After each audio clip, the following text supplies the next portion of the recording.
Did you know Trump's uncle was like this MIT professor? And he received Nikola Tesla's life's work. Didn't he try to do like time travel or something? Yeah, he's kind of like known for revolutionizing electricity and how it's used. Oh, yeah. But it was said that he might have invented time travel. And a weird thing with the Trumps is Donald's son, Barron Trump, is in these novels from the 1800s. It like looks like him, and it's like stories about him and his father Donald. That's weird because Barron has a very distinguished look. So they're saying Barron Trump's a time traveler, and Trump is too. What if Area 51 wasn't for aliens, but was for the humans that went missing due to leaking information or going against the government? Oh shit, that's fucking crazy. That's like the people that found cures to cancer and then just all of a sudden died. Or that's like the people that give out CIA documents. Bro, Imagine if you were missing. Please watch this entire video, and while you're doing so, think about the last 3 years on planet Earth. I'm not 100% sure why I'm being asked to share this story, but I'm guessing it's because somebody needs to hear it. When I was 16, I went into what I thought was going to be a normal day at biology class. And when I walked in, all the desks were arranged in a circle in the middle of the room. And the instructor, who had always been a really amazing, loving, kind instructor, was super militant, super scary, and just looked at us and said, "Sit down, shut up. You are not allowed to move, to speak at all, and anyone who does will immediately fail my class." And we were all stunned. I get like, just thinking about it, because I was a straight A student and grades were really important to me, and I was just like terrified. So we're all sitting there silently, nervous out of our minds. And in the middle of this circle that we were all sitting in, there was one desk. And on this desk was a bowl with a goldfish in it. And he looked at us and he took the goldfish and he put it on the desk and he walked out and he shut the door. And we all just looked at each other, just like, what do we do? You know, like, obviously it violated like everything inside of me to like watch this fish die. And also, I heard the instruction: if you speak, if you get up, if you move, you will automatically fail the class. And so we all sat there looking to each other to do something because we didn't want it to be us.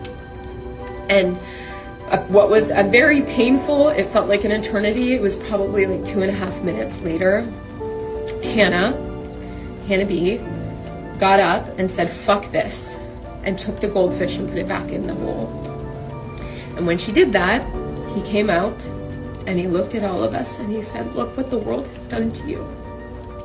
You've betrayed yourself. For what?" And I think about that lesson all the time because I learned in that moment that I am never going to be that person ever again. How many people around this planet went along with every single lie because they were told to sit down and shut up? Or even worse, they threw away friends and family just so they could go and get a cheeseburger. This teacher was predicting the future.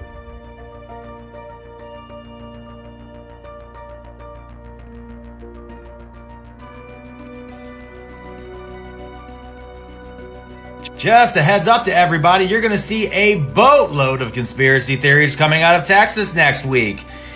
And it's not going to be conspiracies about, the most recent mass shooting or anything like that. It's going to be about a training exercise that's happening just south of Houston. So I wanted to give you a heads up about that. The reason why I know you're going to see an influx of conspiracies about this is because it's very similar to the Jade Helm conspiracy theory from 2015. See, 8 years ago, a bunch of different branches of the military held an interstate training where they were just training stuff. But a lot of conspiracy theorists like Alex Jones and Texas Governor Greg Abbott liked to claim that this was actually some sort of nefarious thing that was going to get a lot worse, and maybe Obama isn't going to actually step down, and this is him training the military on how to take over our cities that are so woke now. Anyway, yeah, it was a big deal because nothing happened. It was legit just a military training operation, but it did start a lot of people down the pipeline. You know the pipeline. You know the one that never ends well. Anyway, there is a new training that the FBI with a bunch of other agencies are going to be doing southeast of Houston, Texas. It is going to be a multi-agency nuclear incident training exercise. They wanted to alert the public to not be alarmed by training-related activity, quote, including the presence of military personnel, aircraft, and people in protective equipment. Most people aren't going to see this alert. I don't even live in Texas, but people are insane, and all of us have cameras. So you are going to see videos of the following. People driving down the highway and seeing a bunch of military vehicles driving in an area where they don't usually see military vehicles. They're going to freak out about it. They will see people probably dressed in those outbreak style, like full body suits. They're going to freak out about it. They'll see something odd on the local news, or they'll hear about something on the radio and be half listening and hear the word nuclear incident, and they're going to make a TikTok about it.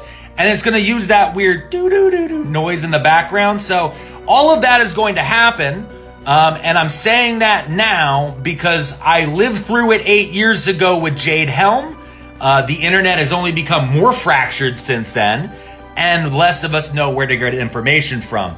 Also, we're lucky that the FBI even posted this on Twitter, as many government agencies are now no longer posting anything on Twitter, so we don't have a centralized area to get information like that anymore, because Elon Musk wants them to pay $50,000 for that. So that's it. Have fun.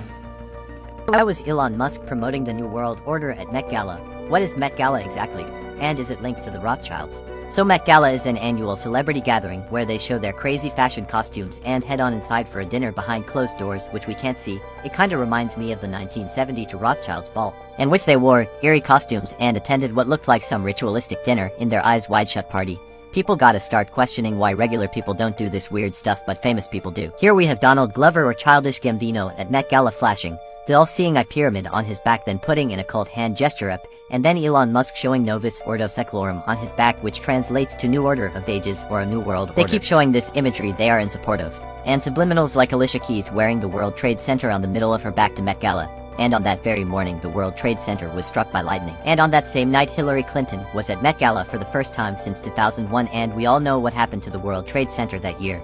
It was struck down. It all just seems like the Hunger Games 2, in which they just released a trailer for their new film and they have some interesting imagery law.